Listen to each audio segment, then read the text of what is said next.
Monsieur Brella, qu'est-ce que vous pensez de l'initiative de l'UDC pour le renvoi des criminels étrangers? M'en parlez pas, Murray.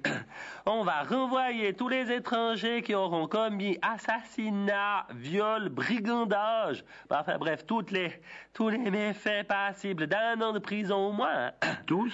Oui, sauf un. Ah ouais? Il reste un petit délit qui résiste encore et toujours à la justice helvétique. Ouais, je vois pas. Ben oui, le délit que tout étranger peut faire dans notre pays sans être inquiété. Ah, c'est quoi? L'évasion fiscale. Ah ouais.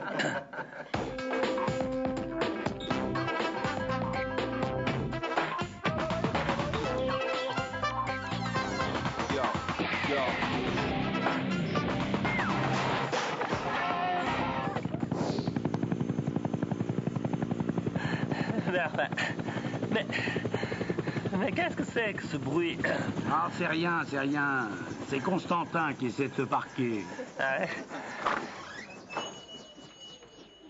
Salut Thierry, désolé, hein, j'ai pris la place à ton avion sur le toit de ton bistrot. J'ai pas trouvé une seule place en zone bleue pour mon hélicoptère. Tu voyages en hélicoptère maintenant, Christian? Ben, disons que bon, quand tu fais payer 200 balles à des pigeons valaisans pour une choucroute dégueulasse et puis une animation de Michel Leb qui sait faire que 3 mimiques dans son spectacle et puis qui en plus coûte 50 000 balles, t'as intérêt à avoir un hélicoptère prêt à décoller au cas où il y a un des escroqués qui se rendrait compte qu'on l'a baisé, tu vois. À ce point-là? Disons que bon, Daniel, franchement, à part une fois de temps en temps la coupe, si on sera jamais champion. Hein. Même moi, j'ai pas suffisamment de pognon pour y arriver, c'est dire. Ouais, mais alors, ça sert à quoi tout ce pognon investi? Ben, disons que c'est simple, Murray. Tous les présidents de clubs romans marchent comme ça. T'achètes pour 3 fois rien un petit noir en Afrique qui se démerde bien avec le ballon. Tu le fais jouer un moment en équipe première pour qu'il se fasse remarquer. Et après, tu le revends à prix d'or à un grand club. Mais c'est de l'esclavage. Non, c'est du commerce. Ah oui, pardon. Pléonasme. Dites, il a qui l'hélico qui est sur ma place de parc? À moi, pourquoi?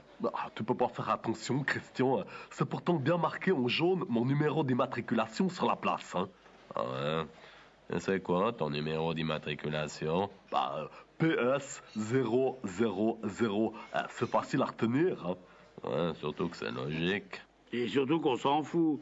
Vous m'excuserez, mais si vous pouviez causer parking un peu moins fort, c'est l'heure du JB.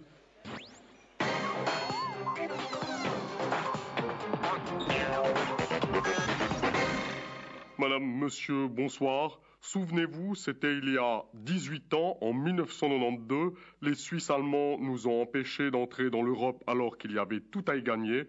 Mais rassurez-vous, dans le courant de cette année, ils vont nous forcer à y aller alors qu'on a tout à y perdre. Micheline Calmiret, bonsoir. Vous êtes l'invité de ce JB dans lequel nous allons aborder les déboires financiers de la Suisse. Vous êtes conseillère fédérale en charge des affaires étrangères, et ça tombe bien parce que la majorité de nos capitaux viennent de l'étranger et vont très certainement y retourner. C'est la lutte finale, groupons-nous et demain...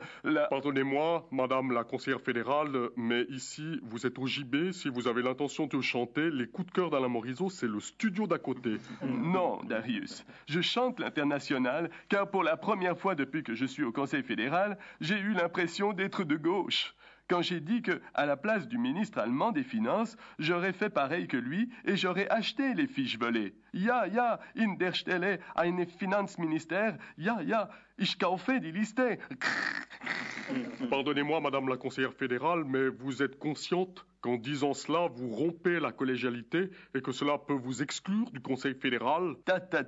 Comme d'habitude, vous pratiquez le 2e degré, mon cher Darius. Pourtant, vous savez que je n'aime pas l'humour. Hein. Mais vous savez, quand que c'est un certain monsieur Hans Rudolf M, pour ne pas le citer, qui est ministre des Finances, et que ce monsieur a réussi en une année à mentir pour protéger ses potes de l'UBS, à nous ridiculiser devant les instances européennes, à nous humilier face à Kadhafi, à tourner sa veste concernant le secret bancaire et j'en passe. Donc si ce vieux schnock cardiaque et sénile est encore en place après tout ça, vous pensez bien que je ne risque rien en faisant un petit dérapage contrôlé sur l'évasion fiscale.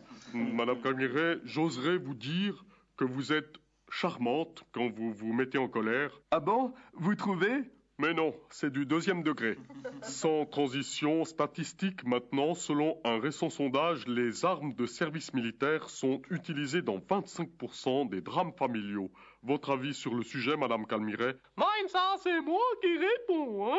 Pardonnez-moi, Madame la Présidente, mais qu'est-ce que vous faites là? Où est... Alors ça, c'est normal, hein? Chaque fois que la ministre des Affaires étrangères, elle dit une connerie, tac, ça, moi, je la remplace et je dis la contraire, hein? Et elle fait pareil pour moi, hein? Elle dit surtout les conneries en allemand et moi en français, hein? Et comme on maîtrise pas très bien les langues, hein, ça permet de brouiller les pistes et de garder la confiance, hein? C'est ça, la collégialité, hein? D'accord, je vois, mais pour les statistiques sur les armes de service, vous avez un commentaire? Oui, enfin, je sais, hein, ça c'est la catastrophe, hein. Les armes de service, dont un quart des drames familiaux, mais ça c'est catastrophal, hein. Tout à fait. Oui, ça veut dire que dans 3/4 des drames familiaux, le meurtrier, il utilise une arme produite à l'étranger, hein. Et ça, c'est une catastrophe, hein, pour notre industrie de l'armement, hein. Pardonnez-moi, Madame la conseillère fédérale, mais où sont passées vos valeurs chrétiennes? Oh, ça, j'ai pensé, hein. Alors, voilà maintenant la solution de RUAG pour les drames familiaux, hein. Voilà, ça, c'est le crucifistolet, hein. Ça marche comme ça, hein. Pardonnez-moi, mais c'est dangereux si vous aviez tué quelqu'un. Oui, ça, rassurez-vous, hein. Après, on se met près du mort, hein. On retourne le crucifistolet contre soi et on fait que Dieu bénisse cette innocente victime. Eh bien, Madame la conseillère fédérale, merci. Tout de suite, la météo avec Denise Métral. Putain, merde, je me suis fait encore escroquer. J'ai acheté cette télé, elle est toute neuve. Ils me l'ont vendue avec la TSR.